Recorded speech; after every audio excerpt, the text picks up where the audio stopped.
So my name is Thao Phan. I've travelled here today from Ngunnawal and Ngambri country, also known as Canberra. I'd like to start by acknowledging the traditional custodians of the lands where we meet, the Wurundjeri Wurrung people of the Kulin Nation, and to pay my respects to elders past and present. These lands were never ceded to the Crown and remain ongoing sites of Indigenous care, custodianship and resistance.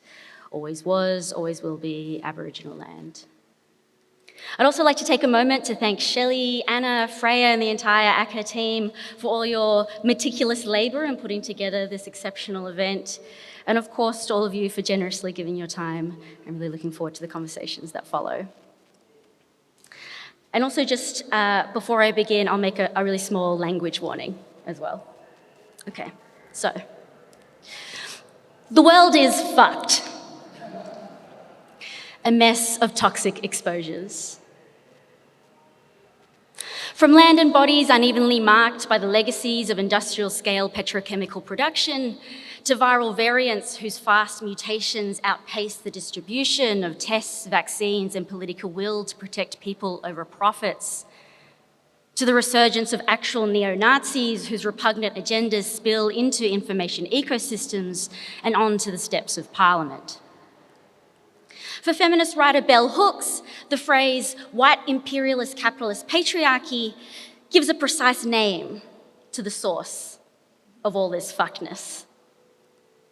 Originally coined at the height of the US civil rights movements, the phrase helped to describe the intersecting dynamics that together compound to create a complex system of oppression that robs people of dignity, income, safety, or any sense of change in one's life chances.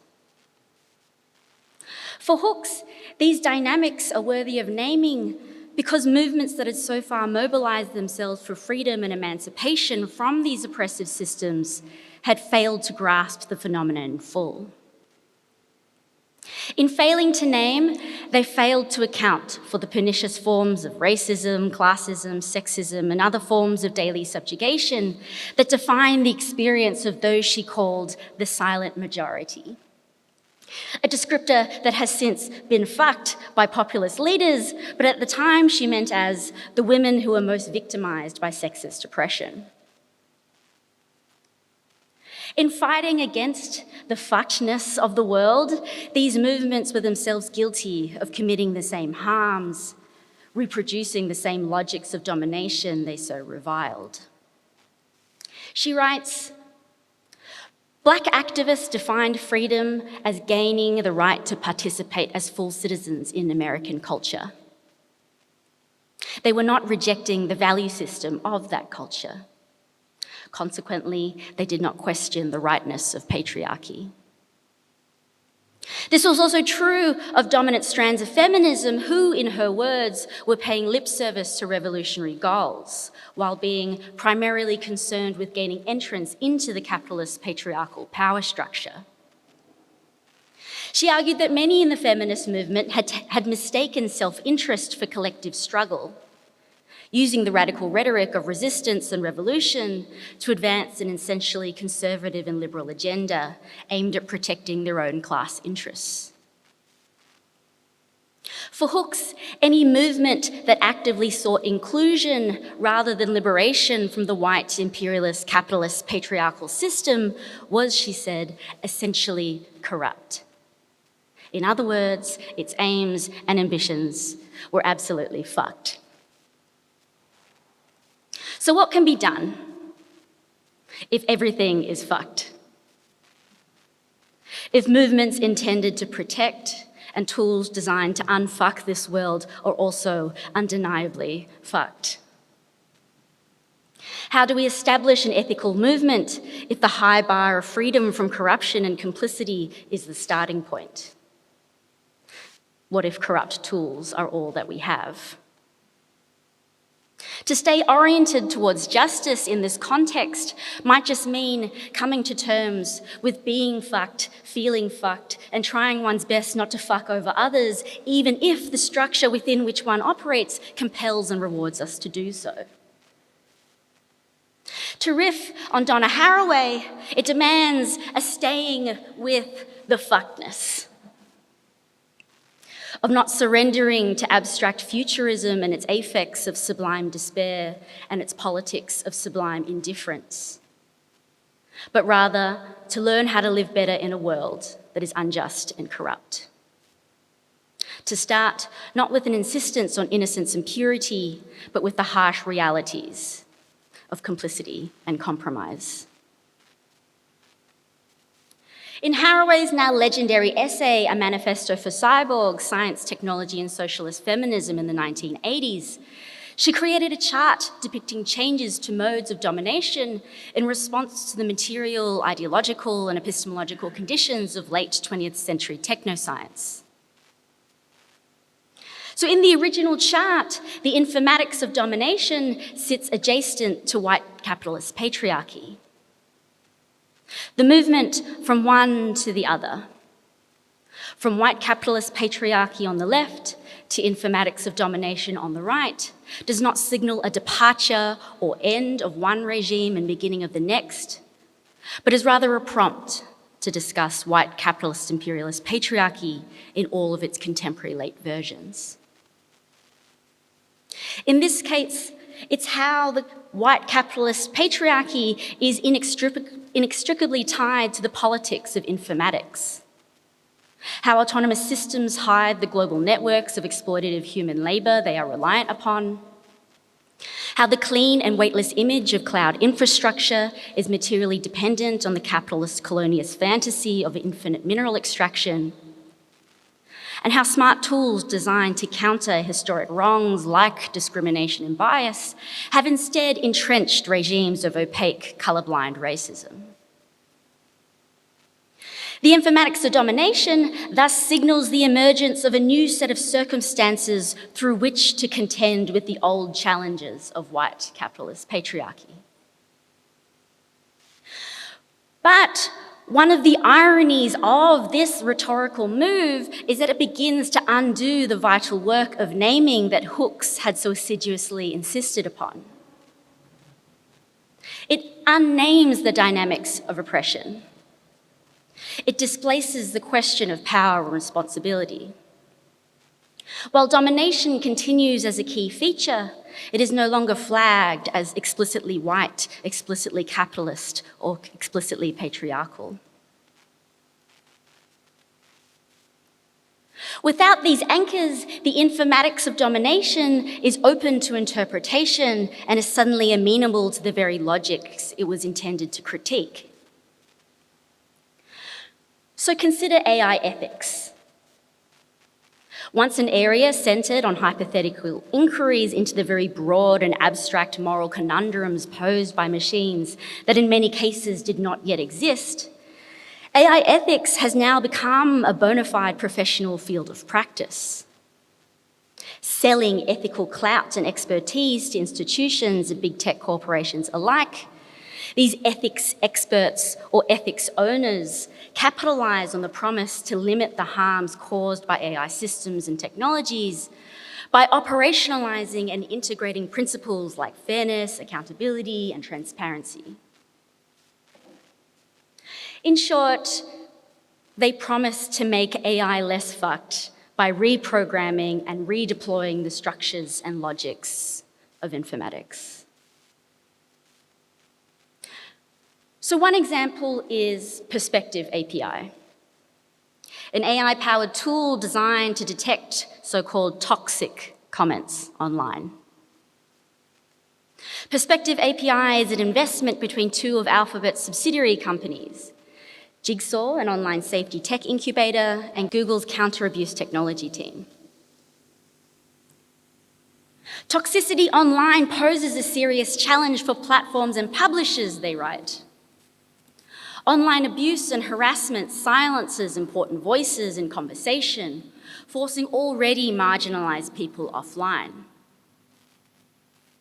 To counter this, the Perspective API tool uses a machine learning model to identify abusive comments and to give them a toxicity rating, represented as a value between 0 and 1.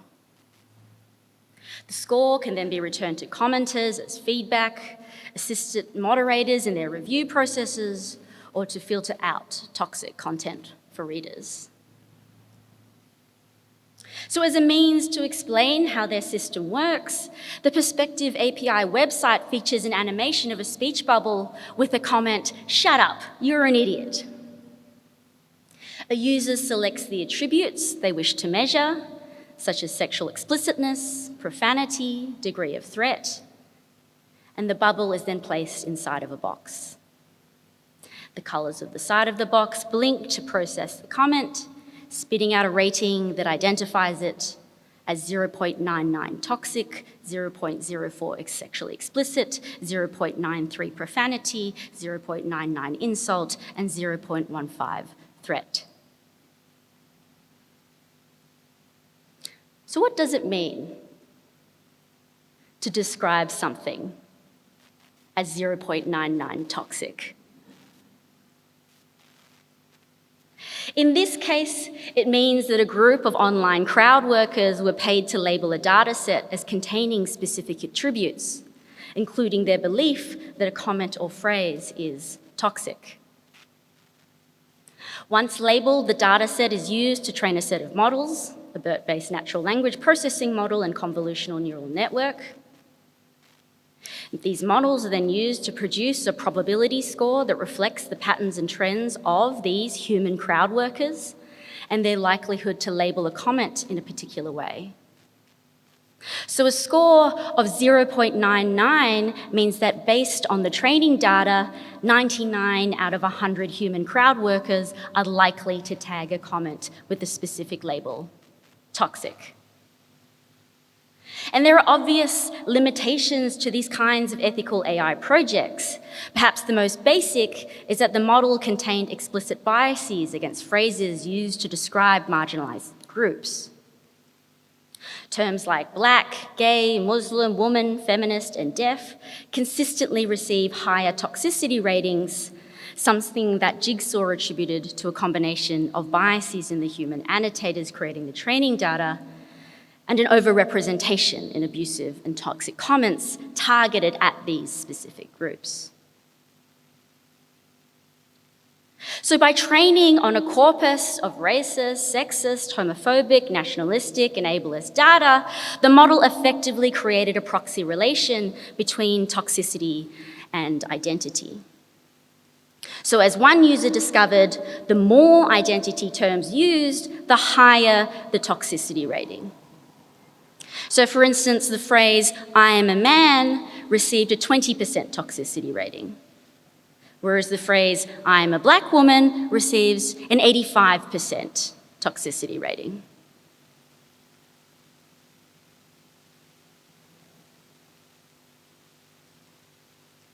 These kinds of tools allow white imperialist capitalist patriarchy to thrive.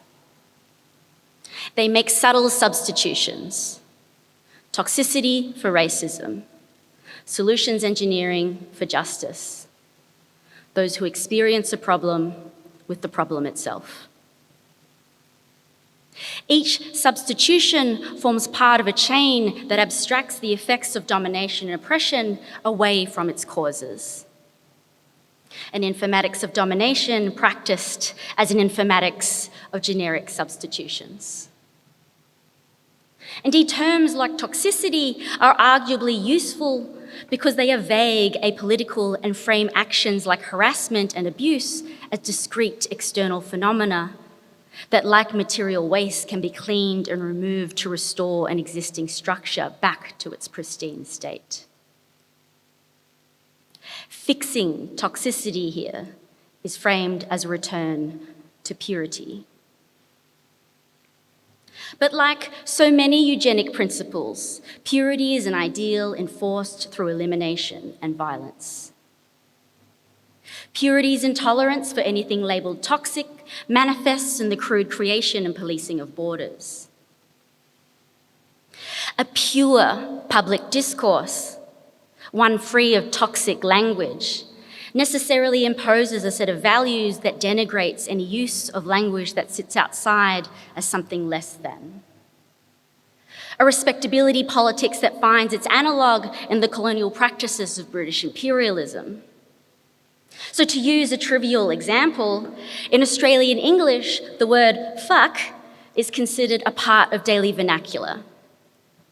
The legacy of problematic nation-building efforts that heroicize white, male, working-class figures like the soldier, the convict, the bushranger, and so forth.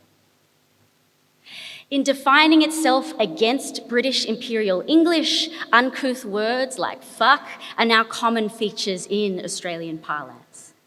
So it's used as an expression of jubilance, fuck yeah, an admission of exhaustion or defeat, I'm fucked.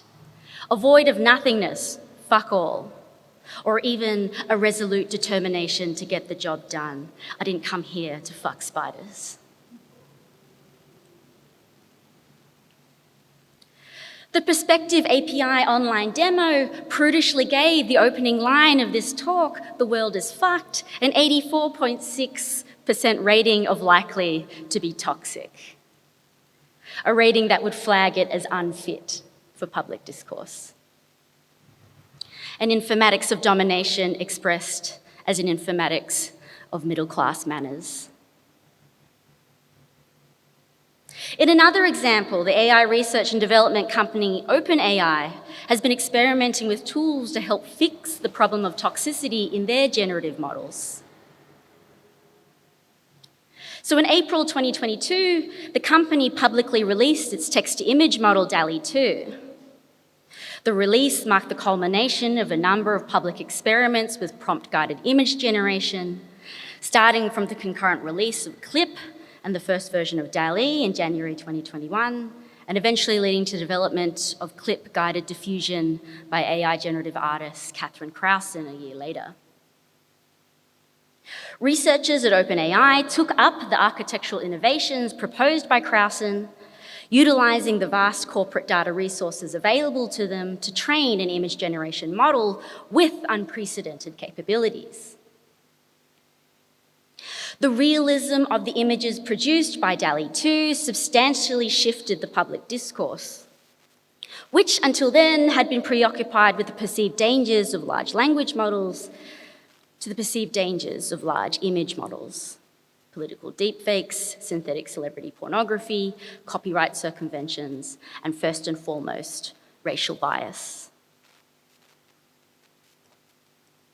The primary concern was that the images AI-generated models would produce would reinforce certain social stereotypes. So this article, for instance, reports a study that showed models tended to produce images of people that look white and male, especially when asked to depict people in positions of authority. And that was particularly true for DALL-E 2, which generated white men 97% of the time when given prompts like CEO or director. And OpenAI took proactive steps to address these issues.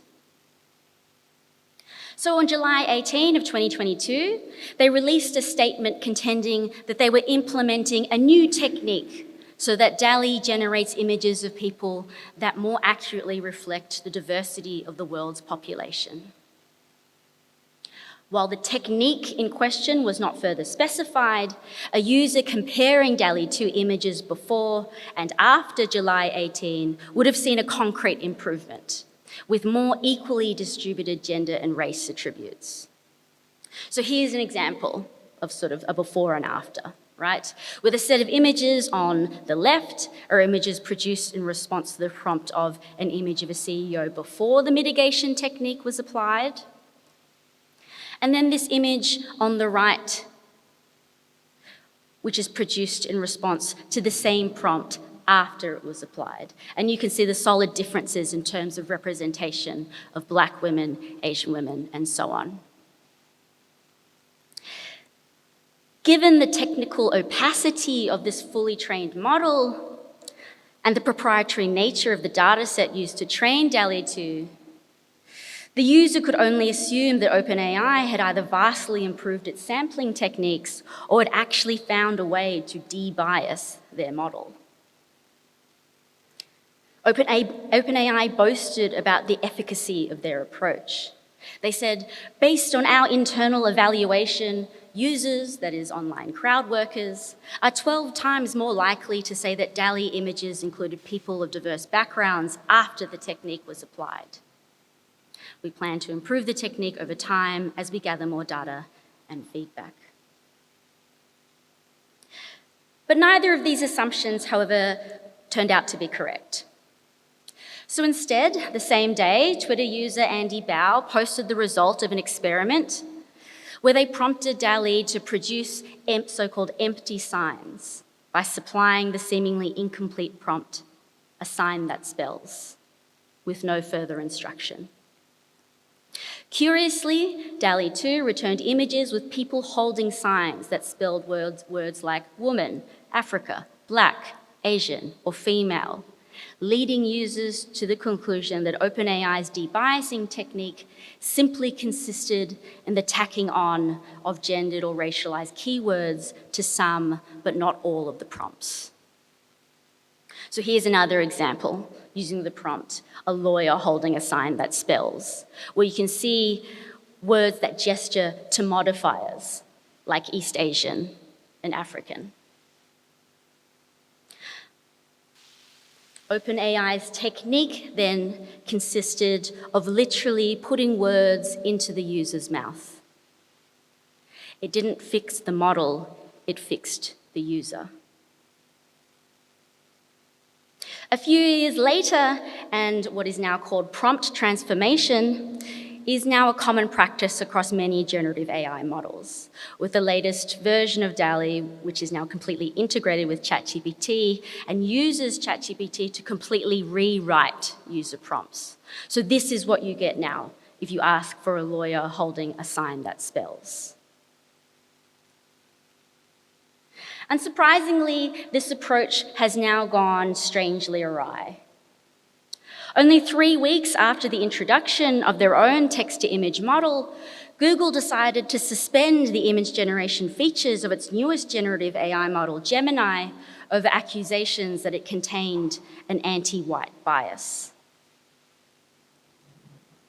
The move follows a series of viral posts on X where users were outraged that prompts used to generate images of America's founding fathers, Vikings, the Pope, and 1943 German soldiers, i.e. Nazis, returned images of almost exclusively Black, Asian, First Nations, and other racially diverse people.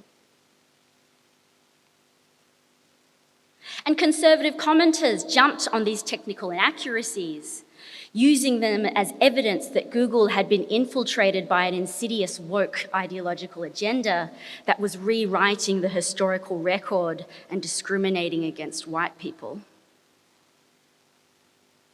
These accusations are part of a larger and highly toxic culture war against diversity, equity, and inclusion, which big tech actors have played no small part in inflaming. Elon Musk has famously stated that DEI must die and has taken the crusade into his own hands, launching an anti-woke chatbot that, much to the disappointment of he and his followers, was no less woke than its competitors. What this example shows is how efforts to cleanse and purify can ironically result in more toxic outcomes. So when it comes to a problem like bias in AI, it really is not as simple as finding new training data. Google learnt this the hard way when it controversially tried to improve its facial recognition dataset by giving homeless people with dark skin gift cards in exchange for their biometric data. Indeed, AI companies are already under fierce criticism over the unethical collection and use of copyrighted materials to train their generative models. How do we ethically source a large enough data set of racially diverse faces to counter the entrenched biases of all of Western visual culture? While there have been experiments with synthetic techniques to try and fake realistic data sets, many companies have already invested the time and resources into training their models, and retraining is often impractical and unrealistic. These solutions are extremely brittle, but they are often all that we have. While we don't know for certain if Gemini uses prompt transformation as part of their AI safety system, the endless parade of Indian popes, Asian Vikings, and even a black woman as the King of England gives us some pretty strong hints that the technique is being used. The choice by commentators to attribute Gemini's technical flaws to a woke conspiracy rather than brittle solutions is indicative of a greater paranoia that has become a defining feature of digital culture. Here, the paranoia isn't caused by bad faith actors spreading misinformation or deepfakes that are indiscernible from real images. Instead, it's technical errors and automated procedures that produce obviously flawed and fake images that are affirming the beliefs of conspiracy-minded people. In this case, it surfaces latent or arguably explicit fears of white replacement that we now see expressed in anti-immigration marches worldwide. The claim here is that white bodies, the national body or the corporate body, is under threat from a racialized other. This paranoid whiteness that seeks evidence of its victimhood, even in a transparently faked record, provides insight into the tensions and power struggles that are currently plaguing our current moment. The very real attacks and erasures of the labour of racialised and marginalised people takes a back seat to the imagined erasures of white people in AI-generated images. It has led to people like Musk to claim that the programming that has produced these images of black and brown people are anti-civilizational and racist against white people because they simply do not reproduce the whiteness that he is looking for. Another expression of a search for purity that I can only really describe as completely fucked. So what if, instead of purity, we accept that toxicity might just be our condition? Arguing against purity, Alexis Shotwell writes, "The slate has never been clean, and we can't wipe off the surface to start fresh. There's no fresh start. All there is, while things perpetually fall apart, is the possibility of activating from where we are. Being against purity means there is no primordial state we might wish to get back to.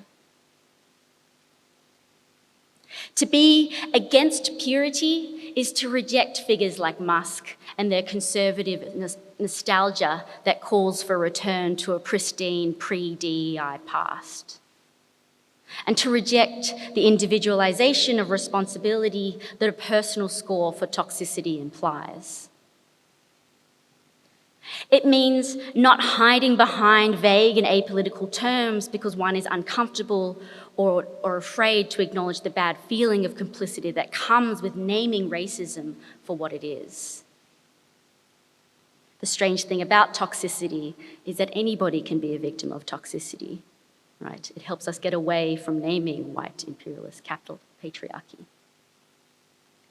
It means remembering that this is not an informatics of any kind of domination, but an informatics of white imperialist capitalist patriarchy. So what can be done in lieu of unfucking this world? To return to Shotwell, instead of pursuing purity, one might instead ask, who benefits from the lie of purism? In this case, the promise to purify news feeds, comment sections, and even large language models allows corporations like Google to continue to profit from an economic model based on territorial expansion, manufacturing user engagement, and an ideology of AI solutionism. Here, AI is fetishized as the new civilizing commodity, the agent of history that does the purification of work to bring the toxic swamp of humanity into the glistening frontier of the future. In this context, refusing the lie of purism means to refuse the lies of these corporate empires and their crooked claims to innocence. It means acknowledging complicity, naming oppressive dynamics for what they are, and accepting that while we may not be able to unfuck this world, we can at least approach problems like toxicity as more than just individual words or bodies, but as a collective condition that requires an honest reckoning with histories and practices that might make us angry or uncomfortable, but in doing so, move us to demand for something more. Thank you very much.